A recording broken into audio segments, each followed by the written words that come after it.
بسم اللہ الرحمن الرحیم۔ السلام علیکم ورحمۃ اللہ وبرکاتہ۔ میں Abdul Wahab, motivational speaker, trainer, calligrapher and consultant. Eid ul Adha کی خوشیاں، رحمتیں، برکتیں مبارک ہوں۔ جہاں رہیں خوش رہیں، خوشیاں بانٹتے رہیں۔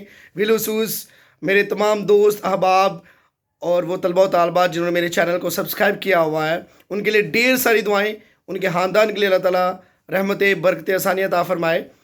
عید الاضحیٰ اور یہ جو ایام ہیں یہ انتہائی قیمتی ہیں۔ کہیں ایسا نہ ہو کہ ہم ان ایام کو ہلا گلا مستی میں ضائع کر دیں۔ ایک تو حج کے دن تھے، اللہ تعالیٰ ان تمام لوگوں کا حج قبول کرے جنہوں نے حج ادا کیا۔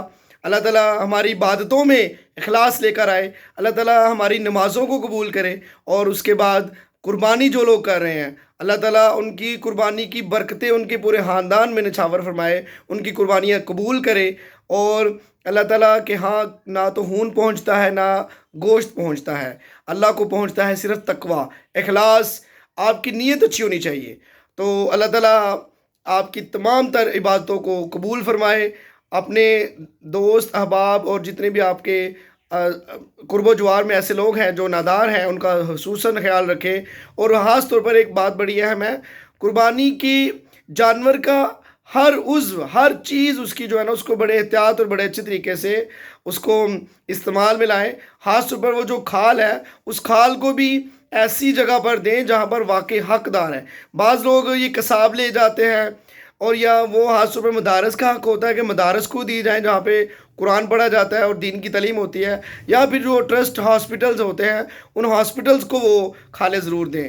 تو یہ ایک عید ہے، اثار کا جذبہ ہے۔ 4 دن 9 ذی الحجہ سے لے کر عید کے چوتھے دن تک تکبیرات، ہر نماز کے بعد تکبیرات ہیں۔